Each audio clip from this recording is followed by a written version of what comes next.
मुंबई, वाकई में मुंबई लेकर आ गए आप मुझे। Lalbaug cha Raja. Yes, actually before I speak about him I want to know, you must be visiting him every year, है ना? तो जहाँ मैं पला बड़ा हूँ हम्म, उस एरिया का नाम है वडाला, हाँ जो लाल बाग के बहुत करीब हाँ है। तो मेरी मेमोरी ये है कि यार ऐसा लगता है कि सच में हमारे राजा घर ही आ गए। हाँ, और ये हर मुंबई के नागरिक को यही फीलिंग होती है। क्योंकि हर वो वाकई में राजा की तरह बैठे हैं यहाँ पे ना। हाँ, हाँ, और लोग ये भी कहते हैं कि अगर आप खुले दिल के साथ लाल बाग गए और कोई भी चीज़ मांगी उनसे, वो आपकी इच्छा पूरी कर देते हैं, हम्म, ताकि आप ये समझे कि उस इच्छा के उस पार भी एक स्पिरिचुअल मिशन है।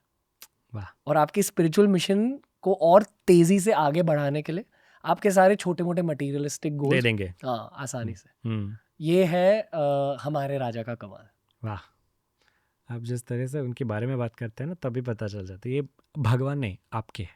हाँ, पता है हमने जो इंडिया की बात करी कि अगर आप इंडिया में जन्म लेते हो तो आपकी स्पिरिचुअल जर्नी थोड़ी सी आसान हो जाती है। हम्म, उसी तरह अगर आप मुंबई में जन्म लेते हो तो आपके करियर एडवांटेज है, तो आपके करियर एडवांटेजेस होते हैं।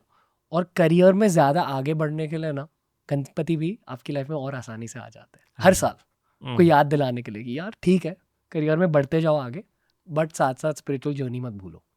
आई थिंक इस राजा को देख के ये लगता है ना कि इनकी जो पूरी शक्ति है वो इस मूर्ति में है, because it's so imposing, it's larger than life, लेकिन फिर भी एक अपनापन सा बन जाता है। सो दैट्स द, इसको ड्युअलिटी तो नहीं कह सकते, बट रिश्ता जो है वो जिससे हम प्यार करते हैं उन्हीं उन्हीं के साथ हम बना पाते हैं। लेकिन साथ में ये भी एक रिमाइंडर है कि ये भगवान है जिसके साथ मैं रिश्ता बना रहा हूँ, ये भगवान है। लाल बाग का राजा, अगर इस मूर्ति को आप देखेंगे ना, तो इंटरेस्टिंगली इनके हाथ में शंख और चक्र है। गणपति वो एक ही देवता है जिसमें हर देवी देवता के आयुध है। शंख चक्र और गदा विष्णु के हैं। इस रूप में वो राजा, राजा कौन है? राजा वही है जो स्टेबिलिटी देखता है, जो देखता है कि सब कुछ ठीक चल रहा है कि नहीं। स्थिति कारक यानी कि महाविष्णु भगवान, वो भी तो यही करता है। देवताओं में फ़र्क नहीं है, बस उनके नाम बदल रहे, लेकिन उनके तत्व तो वैसे के वैसे ही रह रहे।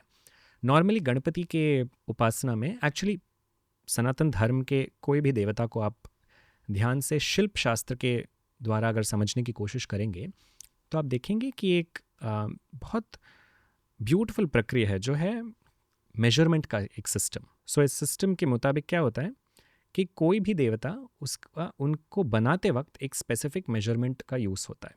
सो फॉर एग्जांपल एक सिस्टम है ताल। ताल के सिस्टम में क्या होता है, ताल एक मेजरमेंट बन जाता है, जैसे कि 1 ताल, 2 ताल, 3 ताल, 4 ताल, 5 ताल। ताल रफली, मैं एग्जैक्टली नहीं बोल रहा हूँ, लेकिन रफली इतना एक ताल आता है। मतलब नॉर्मली हमारे फेस को कवर जितना हो सके, मतलब यहाँ से यहाँ तक एक ताल होता है। गणपति की मूर्तियाँ को आप देखेंगे तो वो एग्जैक्टली इसके 5 होंगे जो शास्त्रीय रूप से बनाए जाते हैं। इसका मतलब क्या होता है, नॉर्मली गणपति ड्वार्फ आएगा। ऐसे 5 ताल बड़े गणपति की मूर्ति होती है। 5 ताल। ओके। इसका मतलब कोई भी मूर्ति, irrespective of how tall it is, आपको इससे ज़्यादा मेजरमेंट नहीं दिखेगी। आप कोई भी पुराने मंदिर में जाकर जहाँ पे पूरी गणपति की मूर्ति दिख रही है आपको, you will see it exactly like that. So इससे क्या हो जाता है, वो ड्वार्फ बन जाते हैं। इसका मतलब उनके पैर ऐसे वो कभी फोल्ड नहीं कर पाएंगे, बिकॉज पंचताल का मतलब है थोड़ा सा स्टंटेड। गणपति जो है वो वामन रूप है, वामन यानी कि ड्वार्फ। सो दैट रूपम is very very unique to Ganpati. Lalbaug cha Raja is an exception to that, because यहाँ पे he is like a full grown adult who is able to stretch his feet like that. Normally Ganpati is follows the system of पंचताल। मुंबई के बाहर इनके बारे में क्या बातें होती है? लाल बाग चा राजा, हाँ, पता होता? आई थिंक बहुत सारे लोगों को शायद नाम नहीं पता, एटलीस्ट साउथ में शायद, लेकिन इनको इनकी मूर्ति कहीं ना कहीं तो देखी हुई है।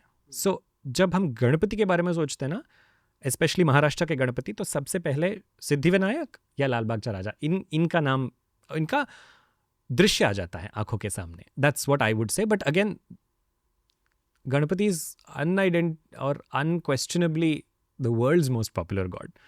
तो I don't think Lalbaug cha Raja is a very hidden treasure any more. आपकी राज के बारे में हम सबको भी पता चल चुका है। छोटा सा एनेक्डोट दे दूं।